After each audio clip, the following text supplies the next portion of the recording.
Doctor Asif Nazrul, মানে আওয়ামী লীগের কোন মানে জনপ্রিয়তার ভিত্তি ছাড়া বাংলাদেশের মানুষের যে বললেন যে স্বভাবের কথা, মানে রাজনৈতিক স্বভাবের কথা দিয়ে আপনি আপনার বক্তব্য শুরু করেছিলেন, কোন রকম জনপ্রিয়তা, জনভিত্তি বা জনগ্রহণযোগ্যতা ছাড়া কি আসলে টিকে যেতে পারতো আওয়ামী লীগ এই ক্ষমতায় এই 3 বছর? আওয়ামী লীগের জনভিত্তি নিয়ে তো আমি প্রশ্ন তুলি নাই, প্রশ্ন তুলবে গাধা ছাড়া কেউ তুলবে না। আওয়ামী লীগ বাংলাদেশে স্বাধীনতা সংগ্রামে নেতৃত্ব দানকারী দল। আওয়ামী লীগ বঙ্গবন্ধুর দল।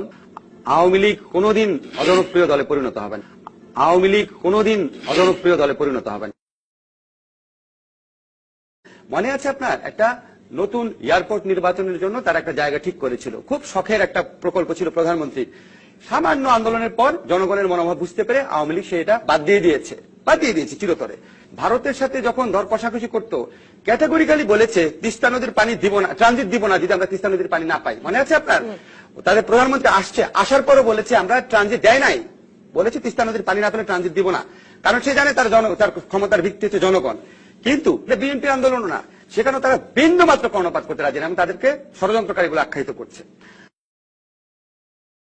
বিএনপি আন্দোলন না, সেখানেও তারা বিন্দু মাত্র কর্ণপাত করতে রাজি না, এবং তাদেরকে ষড়যন্ত্রকারী বলে আখ্যায়িত করছে। আওয়ামী লীগ গভর্নমেন্ট বিএনপিকে অসংখ্যবার জনসভা করতে দিয়েছে। আমার মনে আছে 1 বছরে 3 বার ঢাকাতে বড় জনসভা করেছে, এরকম উদাহরণ আছে।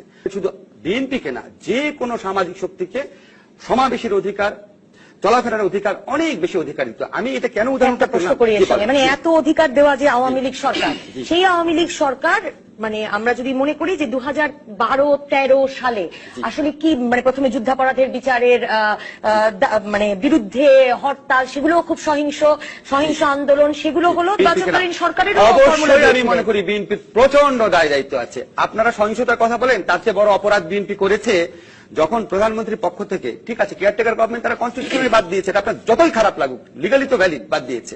যখন প্রধানমন্ত্রীর পক্ষ থেকে প্রস্তাব দেওয়া হয়েছিল নির্বাচনকালীন সরকারে, এমনকি স্বরাষ্ট্রমন্ত্রী রাখা হবে সেটাও প্রস্তাব দেওয়া হয়েছিল, ওনাকে যখন ফোনে কথা বলা হয়েছিল বিএনপির নেত্রীর সাথে, যখন আমাদের বর্তমান প্রধানমন্ত্রী কথা বলেছিলেন, তখন আওয়ামী লীগের সাথে যেই আচরণ করা হয়েছে, এটা শুধু হঠকারীমূলক না, এটা বাংলাদেশের গণতন্ত্রের ইতিহাস যারা লিখবে তারা বলবে এই গণতন্ত্রকে বিনষ্ট করার পিছনে এই ভূমিকাগুলোও একটা, এই দায় বিএনপির উপর সকল সময় থাকবে।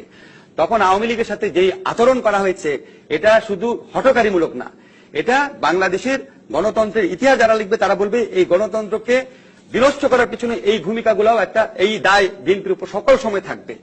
আমি একটা মানে একটু পিলাচমকানো কথাই বলি, কথাটা ঠিকই দেখেন। আমি কিন্তু বিশ্বাস করি যদি 2019 সনে ফেয়ার ইলেকশন হয়, সেই ফেয়ার ইলেকশনে যদি আওয়ামী লীগ জিতে আসে, তাহলে বিএনপি জিতে আসার চেয়ে সেটা মঙ্গলজনক হতে পারে, এটা হওয়ার চান্সই বেশি।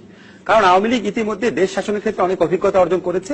আওয়ামী লীগের নেত্রী, উনি উনার দৃঢ়তা, উনি উনার সাহস, উনি উনার আত্মসম্মানবোধ অনেক ক্ষেত্রে বজায় রেখে বাংলাদেশকে একটা জায়গায় নিয়ে যেতে পেরেছেন। এবং যদি বিএনপি ফেয়ার ইলেকশনে জিতে আসে, তাহলে বিএনপি আওয়ামী লীগের উপরে যে প্রতিশোধটা নিবে, সেটা আওয়ামী লীগ জিতে আসলে আর প্রতিশোধ নেওয়ার ব্যাপারটা থাকবে না, বরং আওয়ামী লীগ মনে করবে আমাদের তো, আমরা এখন জনগণের মন জয় করেই জিতে এসেছি, ফলে এই আওয়ামী লীগ গভর্নমেন্টের চেয়ে অনেক ভালো পারফর্ম করবে।